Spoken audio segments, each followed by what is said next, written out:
자, 11월 14일 저희 11주차 강의를 시작하도록 하겠습니다. 벌써 11주입니다. 저희가 14주까지 진행을 하고 기말고사를 보기 때문에 정말 막바지를 향해 종착점을 향해 달려가고 있습니다. 조금만 더 힘내주시면 좋을 것 같고요. 이번 주 월수는 다음 주에 배울 내용보단 조금 가볍다고도 할 수 있을 것 같습니다. 저희가 미리 예고를 해드리자면 다음 주에 웹크롤링이라는 걸 살펴보도록 할 건데 굉장히 중요하고 시험에서도 상당한 비중으로 다뤄질 예정이에요. 아마 기출을 미리 풀어보신 분들은 좀 아실 것 같아요. 그래서 다음 주 내용에 비해서는 이번 주는 뭐 지난주 복습 겸이기도 하고 약간 가벼운 마음으로 살펴보셔도 좋지 않을까 싶고요. 화면을 가리고 있군요. 예. 자, 이번 주 월수에 걸쳐 배울 내용은 데이터 전처리 그리고 시각화 입문이 되겠습니다. 우리 지난주에 판다스를 살펴봤는데 판다스를 이용해서 데이터 프레임을 만들어 보기도 하고 또 외부 데이터셋을 가져오기도 하고 드롭이라든지 머지라든지 다양한 기능들을 살펴보았지만 이 전처리라는 낱말은 아직 좀 생소하실 거예요. 미리 말씀을 드리자면 이 전처리라는 건 프리프로세싱이라고도 하는데 데이터를 예쁘게 다듬는 일이다라고 생각하시면 좋을 것 같습니다. 우리가 실물 데이터를 봤을 때 현실에 굉장히 많은 데이터들이 존재하잖아요. 뭐 자전거 대여소 데이터가 있을 수도 있고 또 카드 사용 내역 데이터가 있을 수도 있고 뭐 코로나19 관련 데이터가 있을 수도 있고 굉장히 많은 데이터들이 우리 곁에 존재하는데 그 데이터들은 굉장히 깨끗할 거라 생각하면 착각입니다. 예, 실제로는 굉장히 더러운 상태예요. 데이터가 더럽다라고 하는 거는 듬성듬성 중간에 비어있는 게 많다기도 하고 또 이상한 값들이 들어가 있기도 하고 그렇습니다. 그래서 우리는 그 데이터들을 그대로 분석에 투입하면 굉장히 나쁜 결과를 얻을 수밖에 없게 됩니다. 그래서 우리가 마치 그렇게 생각하시면 좋을 것 같아요. 그 찌개를 끓인다라고 했을 때 당근을 넣잖아요. 당근을 넣는데 흙이 묻어있는 당근을 그대로 넣지 않죠. 다 씻고 다듬고 해서 넣는 것처럼 데이터도 전처리 이후에야 우리가 분석에 투입할 수가 있게 됩니다. 그래서 그 전처리에 대해서 방법론적 차원에서 좀 살펴보기로 하고요. 그리고 사실상 이번 주의 핵심은 시각화입니다. 데이터를 조금 더 예쁘게 다듬고 플롯이나 도식의 형태로 표현함으로써 더 예쁘게, 더 우리가 의도한 결과를 잘 드러낼 수 있도록 시각화하는 방법에 대해서 살펴보도록 하죠. 자, 이번 주 테마 3가지고요. 첫 번째 데이터 전처리와 그 실제에서 우리가 전처리 방법론들을 좀 살펴보도록 하겠습니다. 시각화가 중심이라고 말씀을 드렸죠. 우리는 시각화를 매플론립과 C본 두 가지를 이용해서 한번 해볼 겁니다. 그래서 아마 매플론립 정도를 보면 오늘 내용이 다 끝나지 않을까 싶어요. 먼저 데이터 전처리 테마를 살펴보도록 하죠. 자, 데이터 전처리에는 여러 가지 토픽들이 있습니다. 데이터가 더러운 것도 굉장히 다양한 유형으로 더러울 수가 있어요. 그래서 대표적으로 이 중간중간 텅 비어있는 경우를 한번 생각을 해봅시다. 자, 이런 데이터, 제가 데이터셋을 실제로 올려드리진 않았습니다만 이런 데이터가 있다라고 가정해 보도록 하겠습니다. 대충 보니까 구분, 시설명, 주소, 위도, 경도, 그리고 일자리, 서울 이런 거 보니까 아마 서울특별시 내 공공시설들을 나타낸 데이터 같아요. 그래서 열들도 있고 행들도 총 15개의 행들이 존재하는군요. 자, 그런데 문제는 이렇게 시뻘겋게 된 비어있는 값들입니다. 우리가 데이터를 수집하게 되면은 미처 수집하지 못하거나 누락된 값들이 존재하게 되는데 우린 이거를 영어로는 missing value, 한국어로는 결측치라고 표현합니다. 관측되지 못했다 해서 결측치예요. 자, 그런데 이 결측치는 분석에 투입하기에는 좀 껄끄럽습니다. 예를 들어 볼까요? 우리가 큰 의미는 없겠습니다만 경도의 평균을 음성 들어가고 있죠? 예, 경도의 평균을 구한다라고 한번 생각을 해봅시다. 이 값들의 평균을 구하는 거야. 그럼 다른 데는 다 좋은데 이 시설의 경도는 뭘로 투입할 거야? 0으로 넣기에는 경도 평균 값을 심하게 왜곡할 거고요.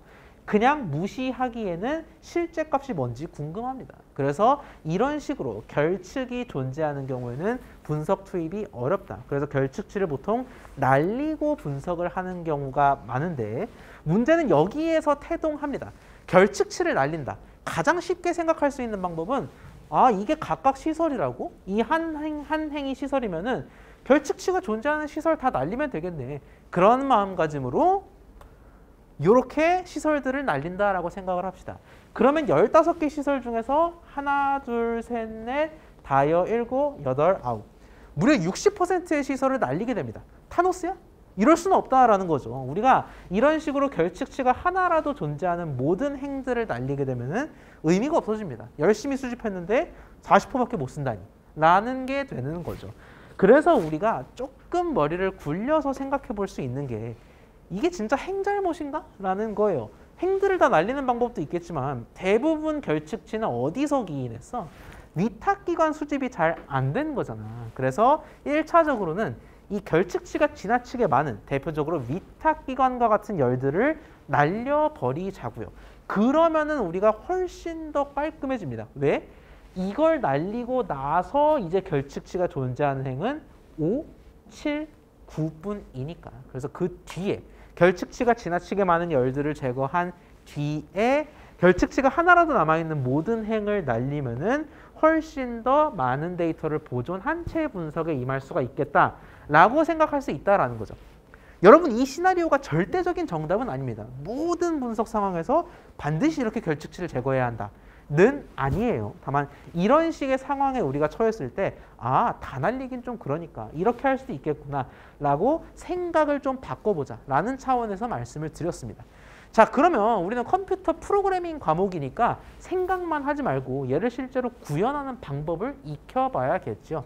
자, 그런데 약간 짐작을 하셨겠지만 첫 번째 단계가 어려울까? 두 번째 단계가 어려울까? 이 결측치가 지나치게 많은이라고 되어 있는데 사실 명확한 기준이 필요하죠. 그리고 그 기준에 맞춰서 이 열을 제거할지 말지 저 열은 제거할지 말지 결정해야 됩니다. 그래서 첫 번째가 조금 더 난해합니다. 첫 번째 단계를 먼저 코드화해서 살펴보도록 할게요. 눈으로.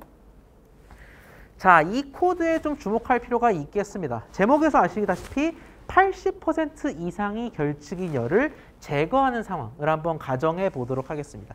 여기서는 그냥 많으니까 제거를 했는데 80% 이상이 비어있는 그런 열들을 제거하는 코드를 생각을 해볼게요.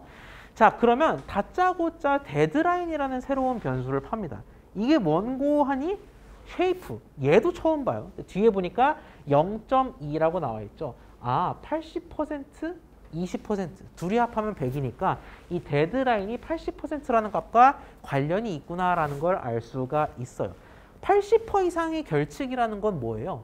20% 이상은 생존해 있어야 한다라는 의미죠. 그래서 데드라인이라는 건 존재하는 값의 커트라인이 됩니다. 20%는 존재해야 너를 살려주지 라는 의미에서 데드라인이라는 변수를 만든 거고요. 근데 우리 본질적인 의문이 듭니다. 80% 20% 하는데 뭐의 20%예요? 전체 행수, 즉 15개 시설들이 있으니까 15 곱하기 20%를 해야 되는 거잖아. 근데 우리 행수 어떻게 알아요? 행수를 아는, 행수를 반환하는 구문을 지난주에 안 살펴봤다 이거죠. 그래서 가장 먼저 살펴볼 새로운 구문이 바로 이 친구가 되겠습니다. 중요합니다. shape.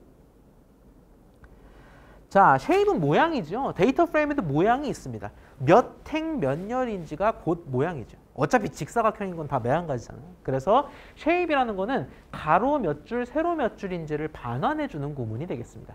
데이터 프레임에 대해서 shape을 명령하면은 0번째 값은 행을 의미합니다. 잊지 않았죠? 0, 1, 행, 열이라고요. 자, 그럼 shape 0을 했을 때는 행 개수가 반환되니까 앞선 데이터 프레임으로 돌아가서 살펴보자면 아, 15이 반환이 되겠구나 라는 거를 짐작할 수가 있겠어요. 1로 바꾸면 뭐가 되겠습니까? 10개수가 반환이 되겠죠. 자, 그러면 df shape 0을 이용해서 우리가 행 개수인 15를 얻었습니다. 15에 0.1을 곱하면 3이 될 거잖아. 그러면 3이 곧 뭐가 된다? 데드라인이 된다라는 겁니다. 야, 적어도 세 곳의 값은 있어야지. 세 곳조차 없으면 니는 뻥 차버리겠다. 라는 게 바로 데드라인의 의미가 되겠습니다. 뜬금없이 타겟 콜이라는 변수 하나를 더 파는데 콜은 누가 봐도 컬럼의 줄임말인 것 같아요. 그래서 타겟 컬럼을 뭔가 리스트업 하겠다라는 의중으로 읽힙니다. 일단 패스. 자, for에서 또 낯선 친구 하나가 더 등장하는데 역시 밑줄을 그어 드릴까요? 컬럼즈라는 낯선 친구가 등장을 합니다. 얘는 지칭 대명사니까 낯설지 않죠. 근데 df.columns가 새로 등장하는데 컬럼즈 하니까 뭐 생각나는 거 없습니까? 뭐점뭐즈, 딕셔너리에서 키즈 밸류즈 썼던 거 기억나시죠? 끄덕끄덕 많은 것 같아. 자, 그때 키즈는 키를 몽땅 다 줄 세우는 구문이었잖아. 똑같습니다. 데이터 프레임에서도 우리가 열의 제목들을 몽땅 줄 세울 일이 종종 있어요. 그래서 df 컬럼즈라는 거는 데이터 프레임, 너 가지고 있는 열 이름 다 내놔라는 겁니다. 줄을 세웠으면 뭘 할 수 있다? 반복을 할 수 있겠다라는 겁니다. 그래서 줄 세운 모든 열 명에 대해서 내가 묻는 겁니다. 자, 새로운 친구 마지막 하나만 더 얘기할게요. 카운트라는 새로운 친구가 등장하는데 우리가 결칙인지 아닌지 확인한다라는 거는 거기에 값이 있는지 없는지를 파악하는 거잖아. 근데 그거 어떻게 알아요? 특정 칸을 딱 지목했을 때 값이 있는지 없는지 어떻게 알아? 여러 방법이 있지만 대표적으로 카운트를 쓸 수 있다라는 겁니다. df 콜 카운트를 하면은 df 콜에 실제로 존재하는 값이 몇 개인지를 세줘요. 우리가 셀 필요 없이 이 친구가 세준다라는 겁니다. 자, 그러면 df 콜은 무슨 의미일까? 얘는 좀 중요해서 제가 빨갛게 표시를 해드리죠. 자, 지난번에도 지나가듯이 말씀을 드렸지만 우리가 데이터 프레임에 다짜고짜 하나의 값을 대괄호로 넣게 되면 얘는 뭘 의미하냐면 열 자체를 빼온다를 의미한다고 말씀을 드린 바 있었습니다. 즉, 제가 지금 빨간 밑줄을 친 건 뭐냐면 이 데이터 프레임에서 특정 열만을 딱 지목하는 거예요. 지목한 다음에 뭐예요? 실제로 존재하는 값이 몇 개인지 세서 카운트에다가 저장해라 라고 명령을 해주는 겁니다. 이제 우리는 뭐 하면 됩니까? 만약에 이 카운트가 데드라인조차 못 넘겼다면, 즉 세 곳도 정보가 없는 것이라면은 너는 타겟에 들어가야겠다. 어펜드를 해주게 되겠습니다. 여기서 콜은 열 명을 전체로 줄 세운 것 중에 하나니까 열의 이름이 되는 거죠. 열의 이름을 타깃에다가 추가해라. 이 타깃 콜의 정체를 몰랐는데 이제는 알겠죠. 뭐죠? 데스노트입니다. 우리가 데드라인을 넘겨서 기어이 넘겨서 결측치 열 제거 대상이 된 놈, 그 열이 바로 타겟 콜에 들어가겠다라는 거죠. 왜 이렇게 리스트에다가 데스노트에 딱딱딱 적고 있었을까요? 그래야 드롭을 쓸 수가 있거든. 우리 지난주에 배웠던 구문 중에서 중요하다고 강조드렸던 게 바로 드롭이었습니다. 데이터 프레임에서 여러 개의 열명 혹은 행의 번호들을 리스트 형태로 딱 던져주면은 드롭으로 삭제할 수가 있다고. 데스노트의 열명들을 다 적어놨다가 드롭으로 날려버리는 게 바로 요 코드다라는 겁니다.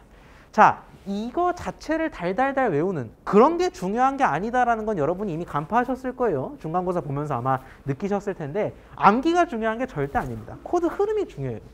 쉐입이라는 거는 몇 행 몇 열인지를 알기 위해 쓰는 거고 0은 행, 1은 열이라는 원칙이 그대로 고수되는구나. 쉐입을 왜 썼지? 커트라인 설정하려고 15곳 중 3곳은 있어야 된다라는 건데 그 15을 알기 위해서 쉐입을 썼다라는 거고요. 컬럼즈는 또 왜 불렀지? 모든 열에 대해서 물어봐야 되니까 너 데스노트 들어갈 열이니? 들어갈 열이니? 라고 물어봐야 되니까 컬럼즈를 차용을 한 거고요. 카운트는 뭐였다? 약간 낯설 수 있지만 존재하는 값을 세어주는 도구구나. 그래서 이 코드 자체를 외우기보다는 각각을 활용할 능력을 기르시는 게 사실 훨씬 더 중요해요. 우리가 판다스를 이용해서 무궁무진한 것들을 할 수가 있기 때문에 쉐입을 이럴 때 쓰는 게 좋겠구나. 내가 행수가 필요할 때 쉐입을 써야겠구나. 특정 값이 있는지 없는지 판단할 때 카운트를 써야겠구나 라는 거를 간직해 두시는 게 훨씬 더 중요하겠습니다. 드롭으로 결측 열 제거를 완성할 수가 있겠죠. 이 코드에 대해서 혹시 질문 있을까요? 자, 첫 스텝이 좀 어렵다라고 말씀을 드렸습니다. 다행히도 두 번째 스텝은 상당히 쉽습니다. 어느 정도로 쉽느냐? 주석을 안 날렸네요. 이게 전부입니다. 그 열을 제거했으면 그 다음은 결측값이 하나라도 존재하는 행을 날린다라고 말씀을 드렸죠. 근데 이건 다행히 이미 구문이 있습니다. 결측치가 존재하면 무조건 날린다. 드롭 NA가 되겠습니다. 드롭 NA는 결측값이 하나라도 존재하는 행 또는 열을 날리는데요. 뭔지 알려줘야 될 거 아니야. 그래서 엑시스를 0, 행을 의미하는 0으로 지정해주면 하나라도 결측치가 있는 모든 행을 몽땅 날려버리게 되겠습니다. 이번에 팝 퀴즈가 좀 쉽군요. 엑시스가 0이 아니라 1일 경우에는 결집값이 하나라도 존재하는 열이 날아가겠죠. 그 차이에 불과하겠습니다. 자, 이런 식으로 우리가 결측치를 날릴 수가 있어요. 데이터 전처리에서 발생할 수 있는 첫 번째 토픽이 바로 결측치 제거라는 겁니다. 두 번째로 우리가 주목할 만한 토픽은 바로 이상치 탐지가 되겠습니다. 자, 한번 볼까요? 김범수 씨 굉장히 유명하시죠? 이분이 뭐 자산이 뭐 굳이 기사로 언급할 필요 없이 굉장히 많은 분일 텐데 이분이 산업공학을 전공을 했습니다. 저 역시 산업공학을 전공을 했고, 자, 그런데 이분을 산업공학 전공자 평균 연봉 조사에 포함하면은 산업공학 전공자들이 연봉을 끝내주게 많이 버는 것처럼 보이겠죠.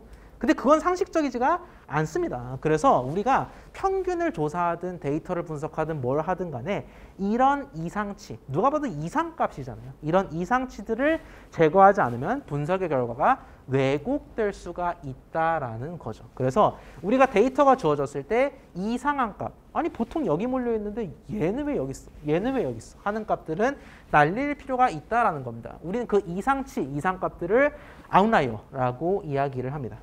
사실 여러분 과제 문제에서도 한번 풀어보겠지만 이 아웃라이어를 판단하는 기준들이 몇 가지가 있습니다. 교양통계학을 배우신 분들은 IQR이라는 이름으로 많이 들어봤을 거예요.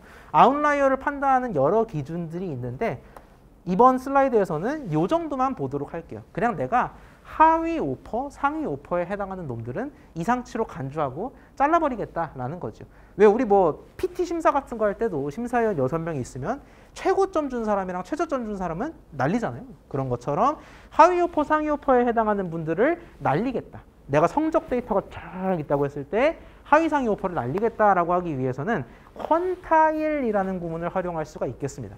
사실 이 구문 없이 우리가 DIY로 코드를 작성할 수도 있거든요. 근데 퀀타일이라는 굉장히 강력하고 간편한 구문이 있다라는 겁니다.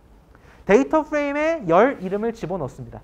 이런 식의 구문은 뭐였다고요? 방금 전에 소개해드렸지만 데이터 프레임에 다짜고짜 열 이름을 대괄호로 집어넣으면 그 열을 소환하겠다라는 뜻이라고요.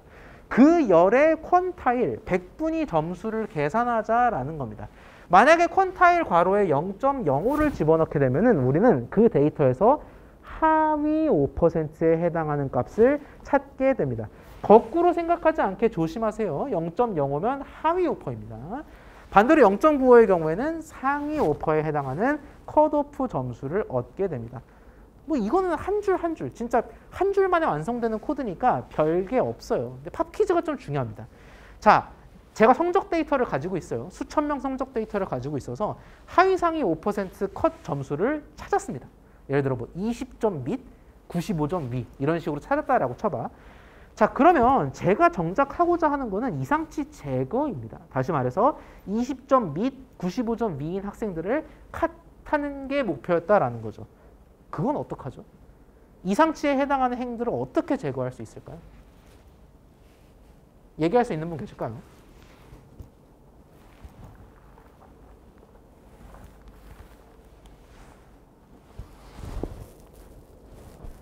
가장 먼저 생각할 수 있는 건 드롭이거든요. 뭔가를 제거한다니까. 근데 드롭이라는 거는 내가 인덱스를 직접적으로 지정해서 제거하는 거였습니다. 10명을 지정하거나. 그래서 이 친구에 쓸만한 건 아닌 것 같아요. 자, 어떻게 이 행들을 날려버릴 수 있을까요? 여러분 틀려도 됩니다.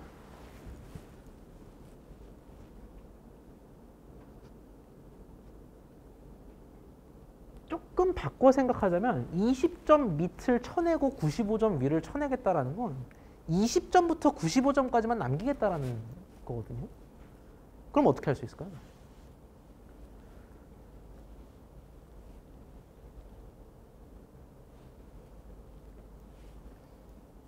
어떻게 할까? 지난주 내용을 한번 생각을 해볼까요? 어떻게 하는 게 제일 좋을까요?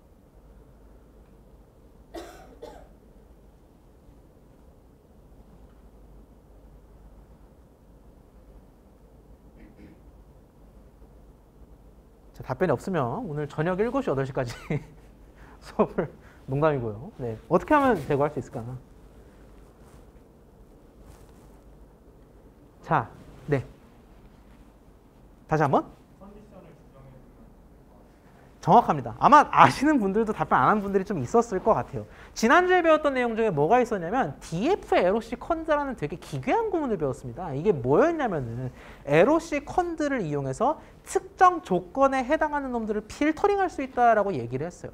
많이 좋아서 행제거지. 얘 지금 뭐야? 20점 이상 95점 이하인 애들을 필터링하라 라는 얘기잖아. 그래서 정확하게 말씀해 주신 대로 우리가 지난 시간에 배웠던 LOC 컨드, 즉 데이터 필터링을 이용해서 컨디션 1 최하위 점수 이상, 컨디션 2 최상위 점수 이하 해서 두 조건을 묶음으로써 데이터 필터링을 수행하면 원하는 행들만 남길 수가 있겠죠. 그래서 우리가 이론적으로 어떻게 하면 이 행들만 남길 수 있을까 한번 생각해보자 라는 차원에서 문제를 드렸습니다. 판다스는 이런 식으로 굉장히 많은 상황들이 주어질 수가 있습니다. 어떤 데이터냐, 어느 상황이냐에 따라서 여러분이 어떤 방식을 택해야 할지 그걸 좀 고민해 보시기를 강력히 권해드립니다. 아마 이번 주나 다음 주 중으로 저희가 과제가 출제될 예정인데 기말고사에 해당하는 그 과제를 푸시면서 좀 이런 생각들을 많이 해보시게 될 것 같아요. 자, 인터넷이 좀 불안정했던 것 같습니다.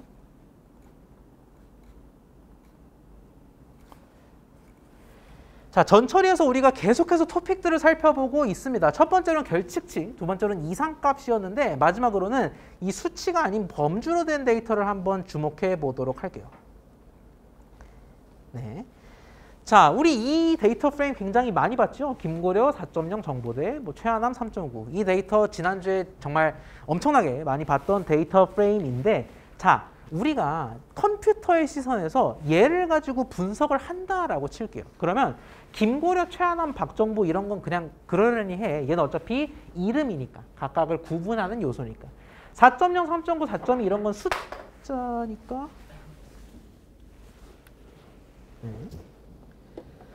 이 친구들은 숫자니까 분석에 용이하겠죠. 근데 정보대학, 공과대학, 자유전공학부 이런 거는 컴퓨터 입장에서는 그냥 먹는 거에 불과합니다.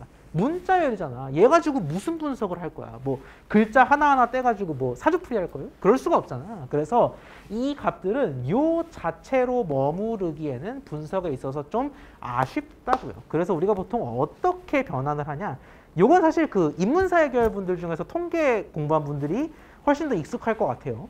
이렇게 1 또는 0의 값을 가지는 열들을 3개 만들자라는 겁니다. 그래서 첫 번째 열은 정보대냐? 를 의미하는 열이에요. 만약에 그 학생이 정보대라면 1을 하고 아니라면 0을 하는 그 1과 0을 가지는 열을 만들자라는 겁니다. 마찬가지 논리로 공대냐? 해서 0 또는 1, 자전이냐? 해서 0 또는 1을 하게 되면은 우리가 지긋지긋한 문자에서 탈출해서 숫자로 이루어진 열들을 다룰 수가 있게 된다고요. 우리는 이걸 뭐라고 얘기하냐면 통계학에서 더미 변수화한다라고 이야기를 합니다.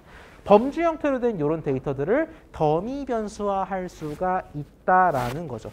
자, 이것도 그냥 우리가 밑바닥에서 코딩하기에는 좀 까다롭습니다. 정말 다행히도 이미 판다스에서는 더미 변수를 위한 구문을 제공하고 있습니다. 판다스에서 기인한 getDomies를 활용하면은 우리가 순식간에 더미 변수화를 할 수가 있어요. 뭐만 넣으면 대상 데이터 프레임과 대상 열명만 넣으면 된다라는 거죠. 그래서 우리가 이름 가지고 더미 변수화할 게 아니라 소속 가지고 더미 변수화 할 거잖아. 그래서 컬럼즈 이퀄 소속을 넣게 되면은 이렇게 하단에 보이시는 것과 같이 더미 변수화 할 수가 있습니다. 제가 여러분 좀 이해를 돕기 위해서 임의로 한 행을 더 넣어놨어요. 정작 보이지 않는군요. 네. 2대학까지 넣었을 때 공대인 학생들만 1, 자전인 학생들만 1 이렇게 표시되는 걸 확인할 수가 있겠습니다. 아주 중요한 내용은 아니지만 여담 하나만 가져가도록 할까요? 우리가 앞서 살펴본 이 슬라이드에서 상식적인 선에서 무슨 열이 먼저 오겠어요? 더미 변수화를 했을 때 눈앞에 가장 먼저 보이는 값이 정보대니까 정보대 열이 먼저 오겠죠. 그 다음으로 공대, 자전인데 정작 판다스에서 만든 걸 보면 공대 열이 뜬금없이 먼저 오고요. 심지어 가장 위에 있는 놈도 아닙니다. 김고려 씨는 정작 정보대인데 공대열이 먼저 만들어지고 그 다음에 자전, 그 다음에 정보대거든요. 이거 어떤 원리로 이 순서로 만들어진 걸까요?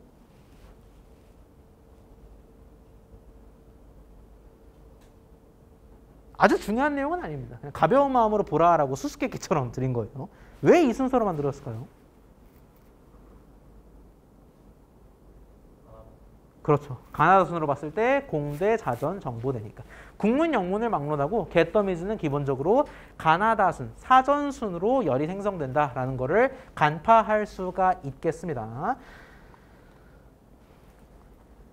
자, 여기까지가 테마 1 내용입니다. 우리 전처리는 이런 식으로 접근을 하는 거예요. 우리가 데이터가 굉장히 복잡하고 어지럽게 주어져 있을 때 결측치도 날려, 이상치도 찾아, 더미 변수화도 해. 이렇게 여러 가지 토픽들을 하나하나 해결하는 게 바로 데이터 전처리다라고 이야기할 수가 있을 것 같아요. 전처리에 대한 실체적인 실습은 아마 과제 문제 푸시면서 좀 많이 하시게 될 것 같아요.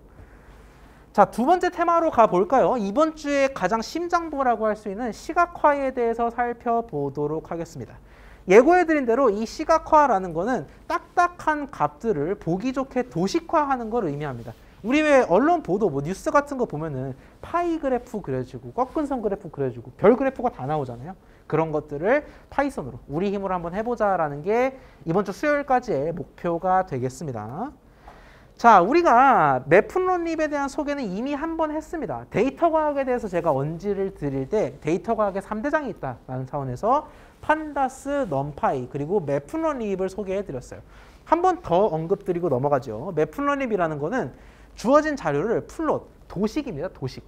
플롯 혹은 차트로 시각화하기 위한 라이브러리를 뜻합니다. 그래서 많이 불안정한 거거든요. 네.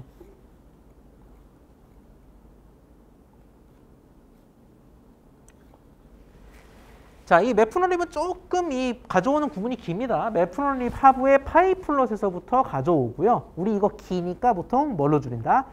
아무렇게나 줄여도 되지만 보통은 PLT, 세자로 줄인다라는 것도 살펴볼 수가 있겠습니다. 이제 우리 익숙하죠? 이런 거 외우는 게 우리 강좌의 핵심이 절대 아니다. 이런 것들은 그냥 보고 넘어가는 게 되겠습니다. 자, 매프론립에서 그릴 수 있는 차트들은 굉장히 많은데 그중 일부만 보여드리는 겁니다.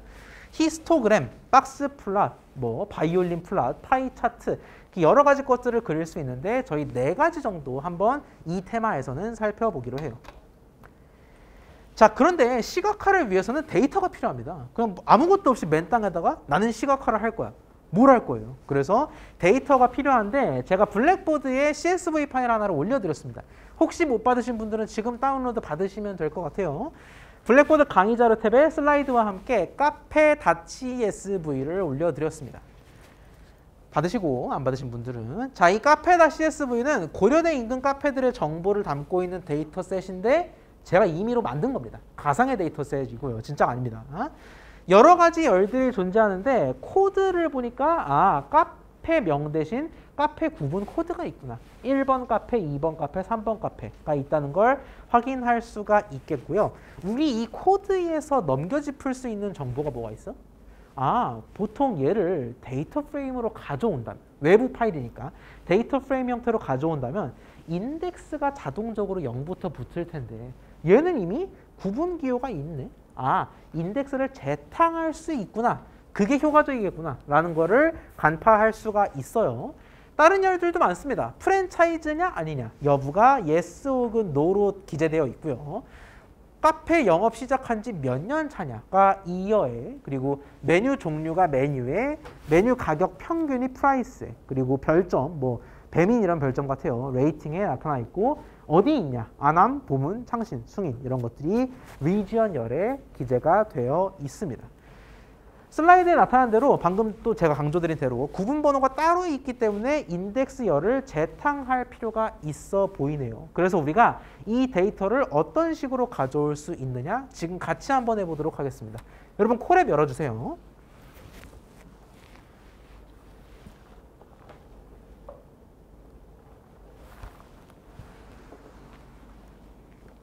저도 열도록 하죠.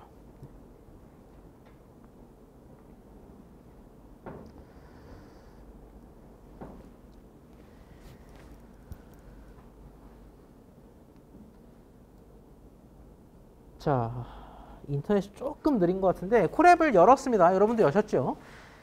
자, 시각화의 시작은 어떤 데이터를 보여줄 것이냐기 때문에 우리가 데이터셋을 먼저 거치시킬 필요가 있겠습니다. 콜앱에다가 쏴줘야 되는데 우리 어떻게 쏴주는지 알고 있죠? 이 서류철 버튼을 눌러서 콜앱 탐색기를 연 다음에 어느 파일들이 있나 한번 볼게요.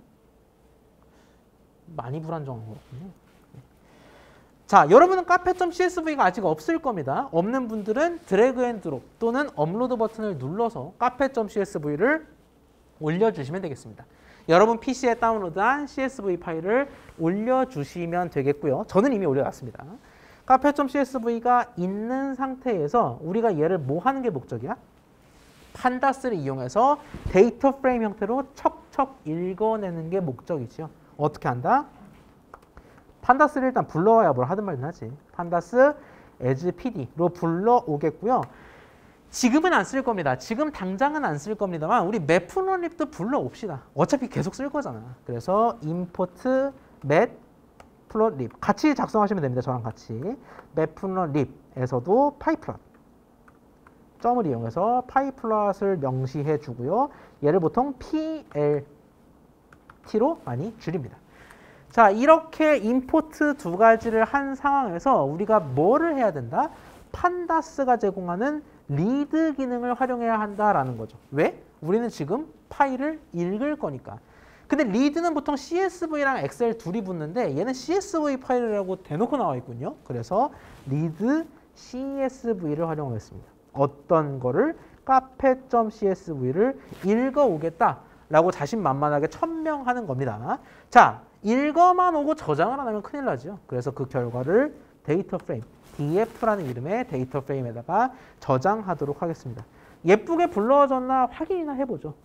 df를 에코 시켜서 확인을 해보도록 하겠습니다.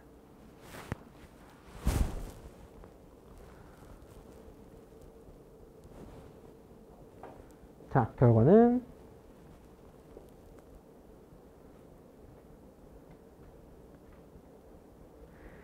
자, 데이터 프레임이 예쁘장하게 나왔습니다. 코드 프랜차이즈부터 리전까지 우리가 알고 있는 그 데이터 맞군요. 0번부터 29번까지 총 30곳의 카페의 정보가 나와 있는 걸 확인할 수 있습니다. 다만 5개 T가 한 가지 있습니다. 제가 언급드렸던 대로 이미 카페에는 구분기호가 존재하기 때문에 굳이 자원 낭비해가면서 인덱스를 덧붙일 이유가 없습니다. 인덱스를 재탕할 필요가 있다라는 거죠. 그래서 인덱스열, 야, 나 인덱스열 이미 있으니까 덧붙이지 마라 라고 재탕하겠다는 명시를 줘야 되고요. 인덱스열은 몇 번째다? 0번째군요. 0을 넣어주도록 하겠습니다. 자, 그러고 다시 데이터 프레임을 가져오면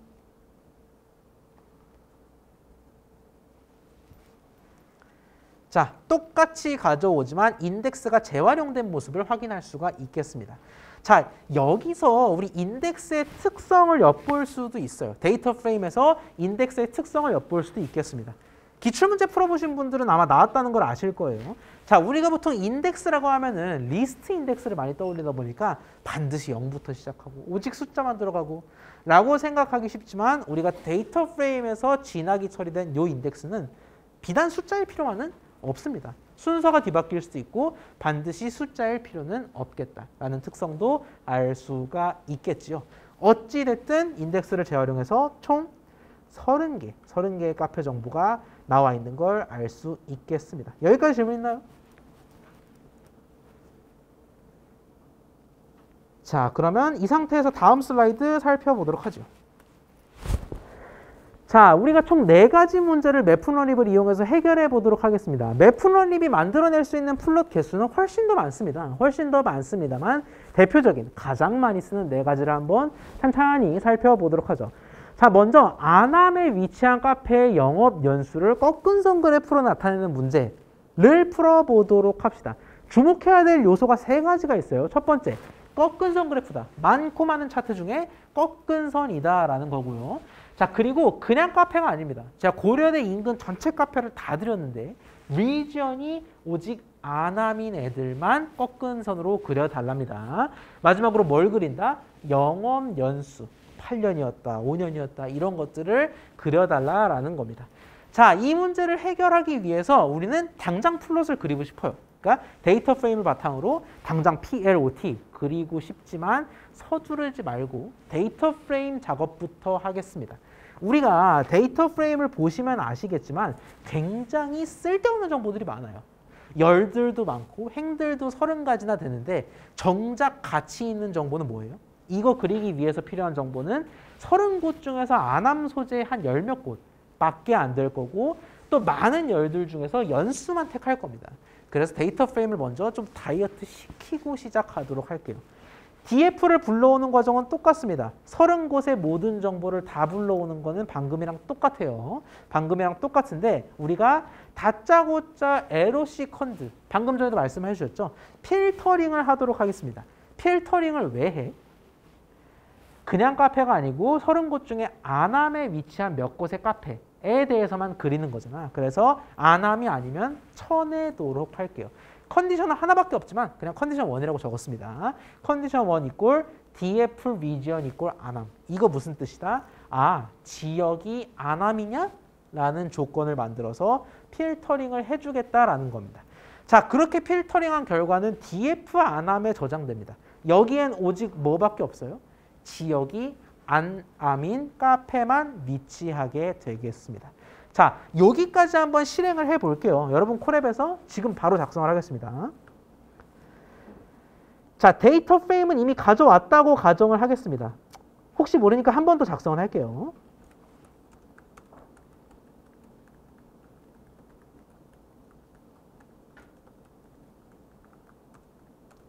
자, 방금 전에 이미 이 구문으로 가져왔지만 한 번 더 작성을 했습니다. 카페.csv에서 인덱스 재활용한 채 df로 가져온다라는 겁니다.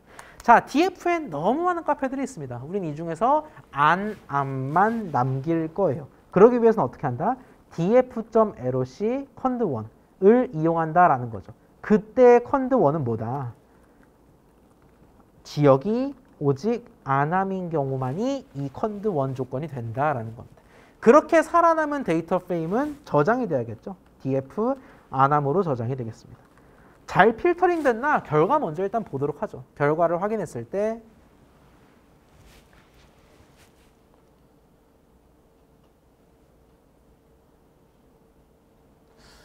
네. 아, 진짜 날씬해졌네. 30곳의 카페 중에서 오직 리전이 안암인 곳, 총 8곳만이 생존한 것을 우리가 확인할 수가 있겠습니다. 오케이, 좋아요. 자, 근데 아직도 쓸모없는 정보는 많습니다. 왜? 안암 카페만 존재하는 건 좋아요. 아주 좋아. 따봉인데 프랜차이즈 이어 메뉴 프라이스 레이팅 리전 다 필요가 없죠. 우린 오직 뭐만 필요해? 이 중에서? 인덱스는 당연히 필요하고요. 인덱스가 필요하고 이어만이 필요합니다. 왜? 연수로만 그래프를 그릴 거니까. 그래서 이어만 남기도록 할 텐데 이거는 필터링이랑은 달라요. 지난주 배웠던 거 한번 복습을 해볼까요? 이어만을 남긴다라고 했을 때 얘는 필터링이 아니라 뭐다? 특정 행과 열을 추출하는 거잖아. 우리 이거 뭘로 했냐면은 LOC나 ILOC를 이용해서 구현을 했거든요. 자, 여러분이 편한 방식을 택하시면 됩니다. 다만 슬라이드에 적어드린 코드를 일단 따르도록 할게요. ILOC 하셔도 당연히 됩니다. 슬라이드에는 LOC를 이용했군요. 자, DF 안암 이렇게 예쁘게 정렬된 상태에서 오직 이어열만 남기고 다 날려버리겠다라는 겁니다. 어떻게 날리냐?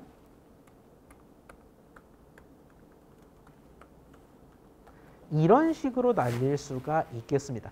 이거 해석을 한번 해보도록 할게요. 자, LOC라는 거는 데이터 프레임에서 특정 행열만을 선택하는 구문이었습니다. 자, 그런데 여기서 무슨 행을 선택할 거야? 뭐 날릴 행이 없죠. 안암을 이미 필터링 했으니까 다 선택해야 되는 거죠. 그래서 행은 전부를 의미하는 콜론을 집어넣었습니다.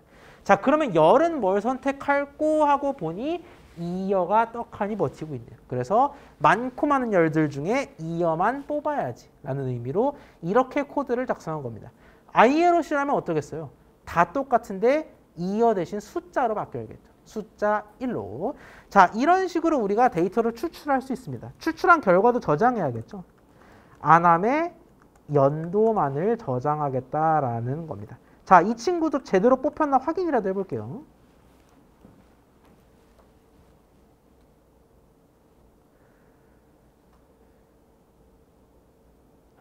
자, 이렇게 카페 8곳에 대해서 1년 차부터 8년 차까지 데이터가 완벽하게 뽑힌 걸 확인할 수가 있겠습니다.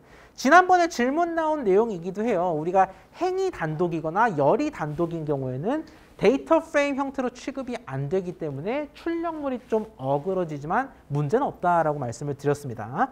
자, DF 아남 이어 결국 아남에 소재한 카페의 영업 연수, 제가 지금 드래그한 바로 요거를 완벽하게 추출해 냈습니다. 이제 진짜 준비가 끝났고요. 준비가 길었습니다. 준비가 끝났고 뭐만 하면 돼? 그리기만 하면 돼. 자, 그리기 위해서 우리가 가장 먼저 뭘 해야 될까? 우리가 플롯뿐만이 아니라 그냥 진짜 수채화를 그린다라고 생각해봐. 가장 먼저 필요한 건 도화지를 사야죠. 우리가 어디에 그릴지도 안 정했잖아. 그래서 도화지를 뭐 전지에 그릴지, 팔절지에 그릴지, 아니면 그냥 A4에 그릴지 생각을 해야 되는데, 그게 바로 여러분 슬라이드 우측에 보시는 첫 번째 라인이 되겠습니다. 슬라이드를 좀 확대해 드릴까요? 자, 다시 눈으로 보는 단계로 돌아가도록 하겠습니다. plt.figure가 다짜고짜 튀어나오는데 얘가 도화지 세팅하는 과정이라고 생각하시면 되겠습니다. 무턱대고 그리지 말고 도화지 세팅하고 그리자라는 거예요. 도화지 크기는 10,5. 다시 말해서 가로가 10이고 세로가 5인. 가로가 2배군요. 길쭉한 도화지를 사겠다라는 겁니다. 이제 그릴 준비는 끝났어요. 실질적으로 그리기 위해서는 뭐를 하냐? 이렇게. 지금 하이라이트된 요 줄이 이 코드 전체의 심장부가 되겠습니다. 결국 그리는 게 중요하잖아. 그리는 줄은 바로 요 줄이에요. 뭐를 대상으로 그리겠냐라는 겁니다. 대상점 액션 문법 기억나시죠? df 아남 이어 우리가 열심히 추출한 그놈을 그려주세요라는 겁니다. 근데 뭔가 의아합니다. 매플런립은 그릴 수 있는 게 굉장히 많다라고 말씀드렸는데 꺾은 선이라는 언질이 어디에도 없어요. 그 뜻은 뭐다? 꺾은 선이 근본 그래프다라는 겁니다. 여러분이 플롯에다가 별도의 옵션을 주지 않으시는 경우에는 기본 그래프, 디폴트 그래프인 꺾은 선 그래프가 그려집니다. 자, 결국 대상점 액션, 데이터 프레임에 대해서 플롯을 그려달라라고 하면 우리가 꺾은 선 그래프를 도식화, 라인 플롯을 도식화할 수 있다라는 겁니다. 사실 요거에다가 맨 마지막, 우리 플롯에는 항상 마무리가 필요합니다. 지금까지 그린 걸 쇼를 하라 라는 의미에서 plt.show가 필요하거든요. 자, 요것만 있어도 코드는 돌아갑니다. 돌아가는데 우리가 차트를 띡 던져줘요. 그럼 되게 불친절하죠. 보통 보고서에 차트 할 때는 차트 제목도 있고 X축에도 뭐 덕지덕지 적어주고 Y축에도 적어주고 하잖아. 그래서 타이틀과 레이블들이 필요합니다. plt.title은 무엇을 의미하냐? 말 그대로 그 차트의 제목이 되겠습니다. X 레이블과 Y 레이블은 각 축의 이름이 되겠고요. 어디에 이게 찍혀 나올지는 돌려보고 확인하도록 하죠. 이거 한번 돌려볼게요. 자, 이 코드를 순차적으로 작성해 보도록 하겠습니다. 가장 먼저 우리는 뭐를 한다? 우리는 도화지를 산다. 괄호에 좀 주의하시기 바랍니다. 괄호가 한 번 들어가고 또 한 번 더 들어가겠습니다. 10,5라는 거는 가로로 긴 도화지를 사겠다라는 뜻이 되겠군요. 자, 결국 이 코드의 심장부, 본질은 그리기입니다. 아남 이어 열심히 데이터를 추출했으니 그리기만 하면 된다라는 겁니다. 기본 그래프인 꺾은 선 그래프를 그리도록 하고요. plt.show로 마무리하면 되긴 해요. 되긴 하는데 이건 너무 예의 없는 보고 방식. 이는 보통 제목도 적고 X축의 제목도 적고 Y축의 제목도 적는다라는 겁니다. 자, 그렇게 쇼를 했을 때 결과가 잘 나올까요?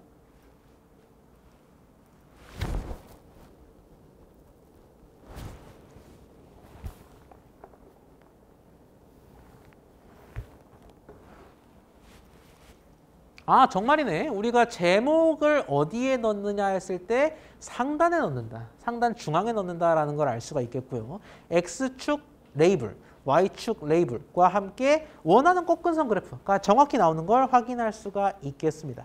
각각의 카페명에 대해서 몇 년 차 오픈인지가 라인 플러스로 도식화가 성공적으로 되었군요.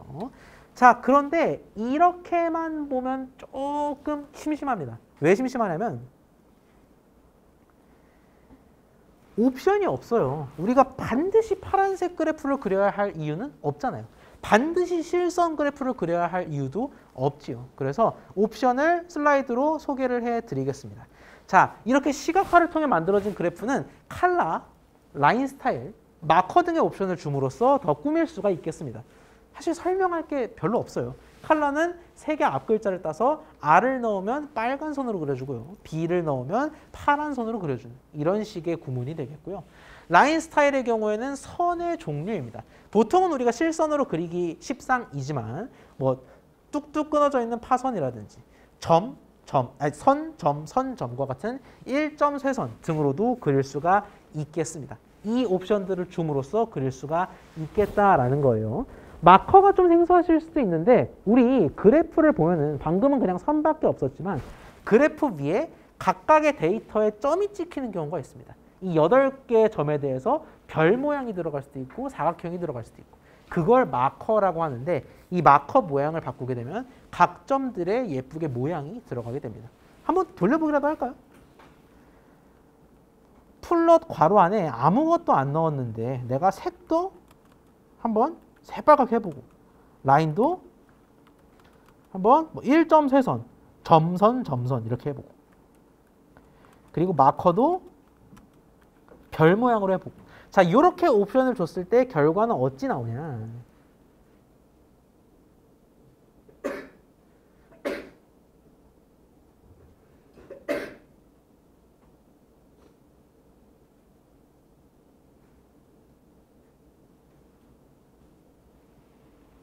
결과를 보여주기 싫은 모양이네요.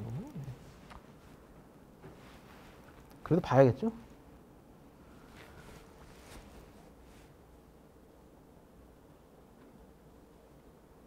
자, 이렇게 우리의 생각과는 완전히 다른 평범한 것과 다르게 별도 찍히고 빨간 선도 나오고 또 실선이 아닌 그래프를 그릴 수 있다는 것도 우리가 확인을 했습니다. 여기까지 질문 있나요? 자, 여러 가지 옵션들이 있고 이 옵션들 가운데에서도 더 많은 값들이 존재합니다만 가볍게 이 정도만 보도록 하겠습니다. 우리 알잖아. 우리 강좌에서 이런 거 다 외울 필요가 없다라는 거. 중요한 건 원리와 직접 해보는 거에 있습니다. 자, 꺾은 선 그렸습니다. 이번에는 그 다음으로 많이 쓰이는 막대 그래프 한번 그려보도록 할게요. 아남 소재 카페인 건 똑같은데 이번에는 평균 메뉴 가격을 한번 그려보도록 하겠습니다. 8곳의 메뉴 가격을 막대기로 그려달라는 거예요. 눈으로 일단 코드를 먼저 보고 따라 칠게요. 똑같습니다. 임포트 똑같고 심지어 임포트 이미 한번 하셨으면 안 하셔도 돼요. 리드 똑같고 아남만 필터링하는 것도 똑같습니다. 근데 이번에는 연차를 중요시하는 게 아니라 평균 메뉴 가격을 중요시하죠. 그래서 LOC 추출을 할 때 프라이스열, 오직 인덱스와 프라이스열만 끄집어내 오도록 하겠습니다. df 아남 프라이스라고 저장할 수가 있겠죠. 그 상태에서 우리가 df 아남 프라이스 가지고 플롯하는 거 똑같습니다. 다행히도 문법적으로는 다를 게 없어요. 대상, 점, 플롯 똑같은데 단 하나만 바꿔주면 순식간에 꺾은 선이 막대가 됩니다. 뭐? kind를 바로 바꿔주면 됩니다. 아, 기본이 꺾은 선이었는데 종류를 슉슉슉 바꾸려면은 kind 값을 넣어줘야 되는구나. 그 칼라 라인 스타일 넣었던 그곳에 kind 이꼴 바를 넣어주면은 우리가 바 그래프를 그릴 수가 있다라는 겁니다. 참고로 슬라이드에 적어드린 대로 바 대신 바 h를 넣으면은 세로가 아닌 세로 막대 그래프는 막대기가 세로라는 의미입니다. 그게 아닌 가로를 그릴 수가 있어요. 바 h를 넣으면. 근데 h가 뭘까요? 여러분 좀 자신감을 가지셔도 좋을 것 같아요. h가 뭐죠? h가 호리존털이죠. 호리존털의 h라는 의미에서 가로막대 그래프를 그리기 위해서는 바 h를 쓸 수가 있겠습니다. 제목, X축, Y축 레이블 다 요식행위, 그냥 보기 좋으라고 하는 거지만 적어 보도록 합시다. 요거 한번 구현해 볼게요. 코드를 작성을 해보죠. 똑같은 코드는 생략하도록 하겠습니다. 우리 df 불러오고 df 안함 필터링 하는 건 똑같았죠. 우리 거기서 변한 게 뭐야? df 안함에서 추출을 하는데 많고 많은 열들 중에 프라이스만 뽑아보지 라는 겁니다. 그 결과를 df 안함 프라이스에다가 저장하도록 할게요. 자, 그 상태에서 도화지 예쁘게 사도록 하겠습니다. PLT 피겨 픽 사이즈는 역시 가로로 길쭉하게 도화지를 사고요. df 안함 프라이스를 열심히 추출한 건 다 그릴 추진력을 얻기 위함이었죠. 그리는 것도 그냥 그리는 게 아니라 바 그래프를 그려달라. 앞으로는 이 카인드를 딸깍딸깍 바꾸면 굉장히 다양한 그래프를 그릴 수가 있을 것만 같아요. 필수적인 요소는 아니지만 그래도 적어줍시다. 타이틀은 바 플랫, X 레이블은 같이 적어주시면 됩니다. 카페 코드, Y 레이블은 가 되겠습니다. 마지막에 쇼까지 결과 한번 볼까요?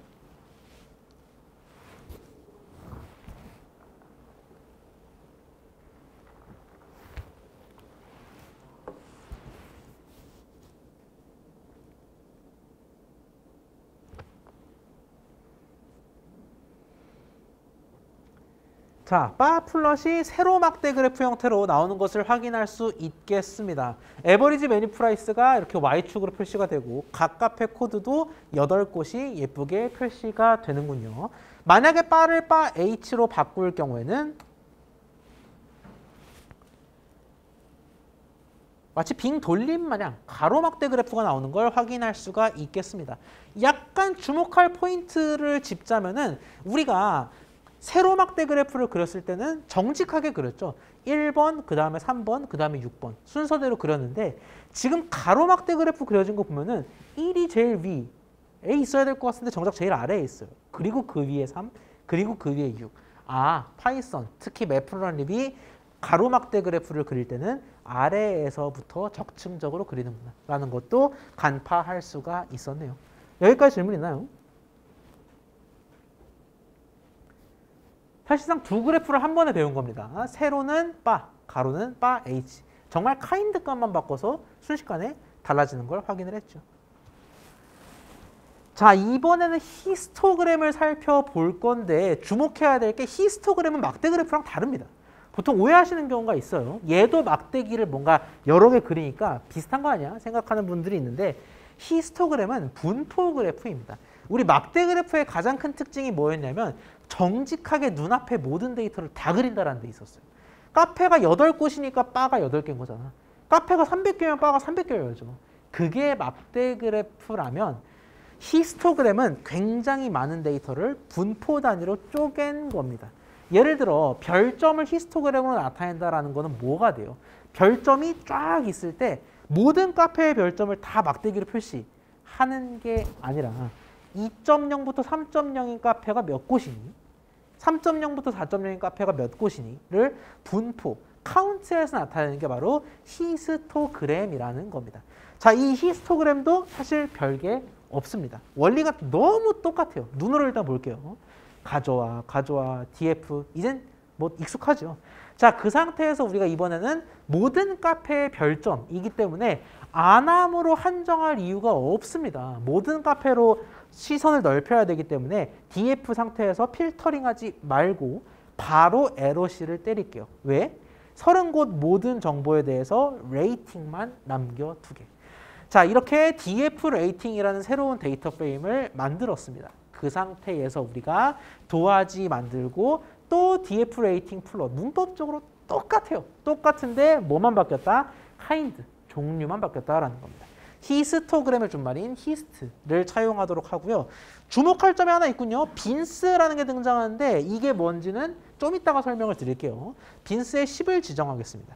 역시 명문화된 이런 것들을 넣고 PLT쇼를 돌려보겠습니다. 작성을 같이 저랑 해볼게요. 자, df까지는 잘 이미 불러왔을 겁니다.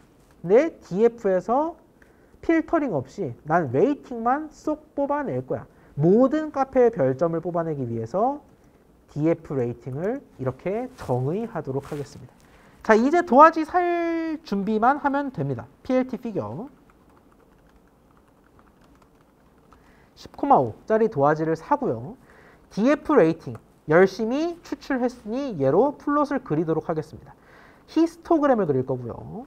자, 여러분 참고로 카인드에서 많이 실수하는 게 여러분 프로그래밍 시험 같은 거 볼 때 이 따옴표 안 적는 걸 많이 실수합니다. 따옴표를 꼭 적어주셔야 돼요. 문자니까. 카인드는 히스토그램의 히스트가 되겠고요. 뭔 말인지는 모르겠지만 빈스도 일단 10으로 명명하도록 하죠. 자, 그 상태에서 제목도 적고 레이블도 적고. 자, 왜 굳이 Y 레이블은 이번에 안 적었을까요? 히스토그램은 뭘 갖고 그리든 간에 Y 값은 카운트죠. 몇 곳인지 세는 게 Y 값의 의미잖아. 그래서 따로 적지 않았습니다. 결과 한번 볼까요?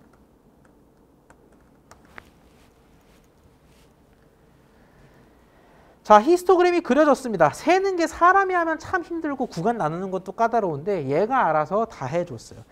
2점 초반인 애들은 한 곳이고요. 2점 중반에 머무르고 있는 카페가 4곳입니다. 가장 많은 분포를 보니까 3점 중후반이 무려 고려대 앞에 7곳이나 있군요. 이런 식으로 우리가 분포를 한눈에 볼 수가 있습니다. 비어있는 곳도 보이고요. 자, 이쯤 되면 빈스가 보입니다. 구간이 총 몇 개? 하나, 둘, 셋, 넷, 비어있지만 5, 6, 7, 8, 9, 10. 10개 구간이니까 빈스를 10으로 지정한 거구나. 빈스의 정체는 구간의 개수가 되겠습니다. 다시 말해서 빈스를 5로 반토막 내버리면 어떻게 된다? 히스토그램이 통통해지겠다라는 겁니다.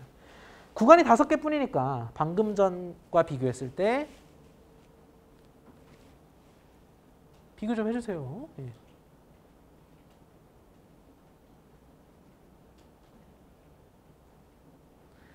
훨씬 더 하나의 구간이 차지하는 길이가 더 크다라는 것을 확인할 수가 있겠습니다. 빈스는 그런 의미였구나.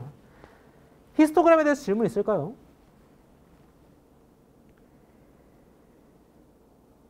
자, 오늘의 마지막 내용이 될 것 같습니다. 스캐터 플롯, 우리말로 산점도라는 것을 그려보도록 하겠습니다. 산점도라는 건 말 그대로 이렇게 분산해서 그렸는데 점을 찍어서 그린 거를 의미를 해요. 가로축의 평균 메뉴 가격, 세로축의 별점이 위치하는 산점도라는 건 뭐냐면 어떤 카페가 있을 때 야, 너 평균 메뉴 가격 3,000원이야? 그리고 별점 5점이야? 그럼 너 여기 찍어. 너 평균 메뉴 가격 5,000원이야? 별점 3점이야? 그럼 여기 찍어. 이런 식으로 모든 곳을 점으로 표시해서 그린 그림을 우리가 스캐터 플롯, 산점도라고 이야기를 합니다. 자, 스캐터 플롯은 그리는 방식이 살짝 다릅니다. 근간은 똑같아요. 데이터 프레임에 대해서 플롯을 찍어. 종류는 뭐다? 스캐터. 이건 똑같아요. 정말 천운입니다. 다행인 일인데 주목할 점이 뭐냐면 분명 우리가 실질적으로 쓰는 데이터는 뭐밖에 없어요? 전체 데이터 중에서 카페 필터링은 필요가 없고 전체 데이터 중에서 평균 메뉴 가격, 즉 프라이스랑 별점, 레이팅. 프라이스랑 레이팅 2개만 쓰는데 LOC를 안 했어요. 이게 무슨 소린가? 자, 카인드 스캐터를 이용해서 플롯을 그리는 경우에는 X랑 Y를 직접 지정할 수가 있습니다. 다시 말해서 억지로 LOC를 돌릴 필요가 없었다라는 거예요. 그냥 여기서 X, Y 지정하면 지가 알아서 그려주는 거예요. 그래서 여기선 데이터 프레임으로 바로 그린다라는 겁니다. 도화지 즉시 사서 X, Y 지명해서 스캐터를 그리면 되겠습니다. 이거 한번 해볼까요?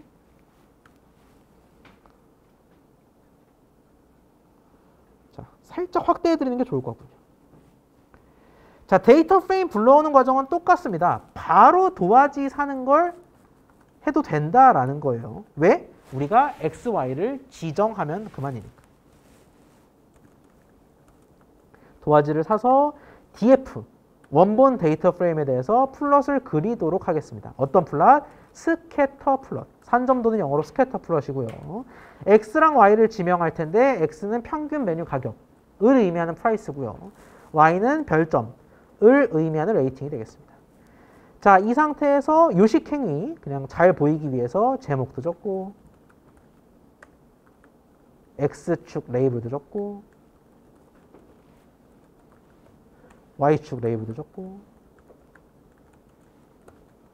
그리고 쇼를 해보도록 하겠습니다. 산점도가 뭔가 가장 흥미로울 것 같아요. 되게 빨리 나왔네. 이런 식으로 나오는 걸 확인할 수가 있겠습니다. 점이 총 몇 개겠어요? 우리 30곳의 카페 정보를 가지고 있으니까 점이 진짜 30개 찍힌 겁니다. 세보진 않겠습니다. 30개가 실제로 찍혔다라는 거고요. 가로축이 메뉴 가격, 세로축이 별점. 다시 말해서 어떤 카페, 몇 번인지 모르겠지만 어떤 카페는 3,500원 정도 메뉴를 팔아서 4.8점을 얻었다라는 거고요. 반면 어떤 카페는 4,800원어치 팔아서 3.6 정도의 별점을 가지고 있다라는 겁니다. 여러분 이 산점도에서 얻을 수 있는 정보가 뭡니까? 우상향하는 형태를 띄어요? 우하향하는 형태를 띄어요? 우하향하고 있지요. 전반적으로 이러잖아. 그 뜻은 뭐냐면 보통 비싼 거 팔수록 별점이 안 좋고 싸게 팔수록 별점이 높구나. 여러분 실제로 그렇잖아요. 맛이 매한 가지, 비슷비슷, 원두가 비슷비슷하다라고 가정했을 때 보통 싸면은 아니 이 가격에? 라고 만족을 하고 비싸면 이 가격에? 라고 불만족을 하게 되겠죠.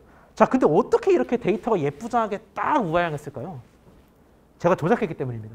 제가 임의로 데이터를 드렸기 때문에 실제 데이터가 아니니까 이렇게 예쁘장하게 나온 거고요. 전처리 때도 말씀드렸지만 실물 데이터는 우리 예상 밖으로 움직이는 경우가 많습니다. 하지만 시각화해보는 것, 시각화를 해보고 결과를 해석하는 것 자체는 값진 경험이 될 수 있다라는 말씀을 드리겠습니다. 여기까지 질문 있나요? 자, 없다면은 블랙보드에 미리 예고해 드린 대로 이번 주 수요일의 경우에는 제가 타 일정으로 인해서 부득이하게 여기 올 수가 없게 되었습니다. 그래서 수요일은 수업 시간 전에 강의 동영상을 올려드리도록 하겠습니다. 그리고 예고해 드린 대로 다음 주 내용이 좀 많이 중요합니다. 다음 주 월수는 둘 다 대면, 평소 그대로 대면인데요. 다음 주 내용이 크롤링 좀 중요하고 약간 어려울 수 있는 내용이기 때문에 준비를 잘 하고 오시는 게 좋을 것 같아요. 과제는 말씀해드린 대로 이번 주나 다음 주 중에 올려드리도록 하고요. 개인적으로 질문 있는 분들만 남고 저희는 수요일에 동영상으로 만나 뵙겠습니다. 고생하셨습니다.